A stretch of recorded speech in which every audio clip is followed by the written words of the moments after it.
मेरे दर्शकों, जय श्री राम। मैं पंडित विश्वनाथ शर्मा, एस्ट्रोलॉजर, कुंडली मिलान, ग्रह दशा और भविष्यवेता, विभिन्न प्रकार की जानकारियों के साथ मैं आपके सामने हमेशा उपस्थित रहता हूं।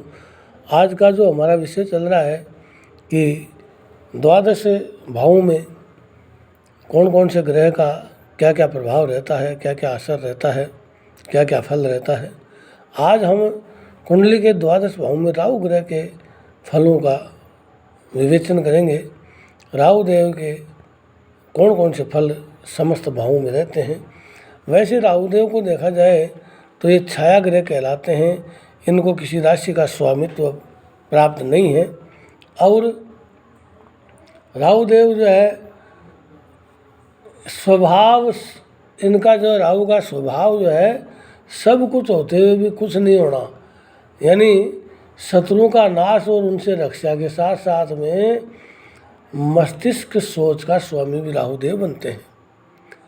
यदि शुभ राहु हो तो कुंडली में शुभ राहु बैठे हों तो चोट लगे नीले शरीर को फूंक मार करके भी ठीक करने में सक्षम होते हैं। आकाश और समुद्र के नीले रंग का स्वामी राहु जिसकी सहायता के लिए तत्पर हो जाए उसके सामने समस्त लोगों का शीश झुक जाता है, सिर झुक जाता है। ऐसा राहु देव के बारे में बताया गया है। और शनि देव से पूर्व के भावों में यदि राहु बैठा हुआ है तो शनि को राजा के समान आदेश देगा, जबकि शनि के बाद के भाव में बैठा हुआ राहु यदि हो तो शनि से आदेश प्राप्त करके कार्य करेगा। राहु अशुभ हो तो उसका गलत प्रभाव 42वें वर्ष के बाद में दूर होगा। राहु अशुभ हो तो दक्षिण द्वार का साथ हमेशा हानिकारक होता है।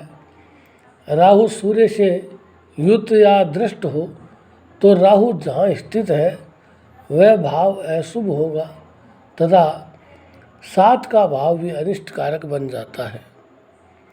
राहु सूर्य, मंगल या शुक्र के साथ में स्थित होकर के केतु को देखे तो पुत्र और केतु की वस्तुएं व संबंधी नष्ट हो जाते हैं। राहु देव अशुभ हो तो मसूर की दाल या पैसे दान में प्रातःकाल जो हरिजन भंगी या सफाई कर्मी है उनको देना चाहिए। रोगी के भार के बराबर अन्न दे सकते हैं राहु देव के अशुभ प्रभाव होने पर, जिसमें अन्न में जौ या गेहूँ वो या तो दान में देवे या बहते पानी में बहा देवे। और सूर्य शनि या सूर्य शुक्र की युति हो तो राहु का अशुभ प्रभाव ज़्यादा नजर आता है।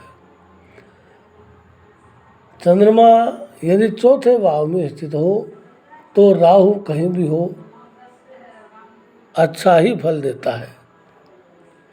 मंगल के साथ में यदि राहु हो तो राहु मौन हो जाने के कारण गलत प्रभाव नहीं देता है। राहु पहले भाव में हो तो ग्रहण, 10वें भाव में हो तो संकित, 11वें भाव में हो तो पिता गुरु आदि के लिए खराब होता है। तीसरे में हो तो रक्षक बनता है। चौथे में हो तो शुभ होता है। 5वें भाव में हो तो यदि स्त्री जातक है तो गर्भपात का कारक भी बनता है। छठे भाव में यदि छठे भाव में हो तो शुभ होते हैं। 7वें भाव में राहु देव होने पर धन हानि हो सकती है। 8वें भाव में यदि राहु देव हो तो मृत्यु तुल्य कष्ट भी देते हैं।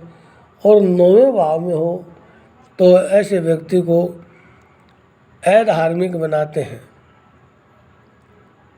और राहु देव के लिए बुध देव, शनि देव और केतु देव ये उनके मित्र हैं। शुक्र देव, सूर्य देव और मंगल देव इनके शत्रु हैं। और गुरुदेव बृहस्पति तथा चंद्रमा इनके लिए समान है। राहु का जो विशेष काल होता है, आयु और उनकी गति, तो राहु का काल 40 दिन का 42 वर्ष, 40 दिन और 42 वर्ष, और आयु 90 वर्ष होती है। यदि राहुदेव की महादशा हो तो 18 वर्ष तक की होती है। सामान्य चक्र उनका 6 होता है। इसका प्रभाव कभी भी और प्रभाव की गति हाथी के समान होती है। और राहु की आयु किसी भी ग्रह के साथ में हो तो 42 वर्ष की होती है। राहु शुभ मंगल के साथ हो तो उसकी आयु 0 वर्ष हो जाती है।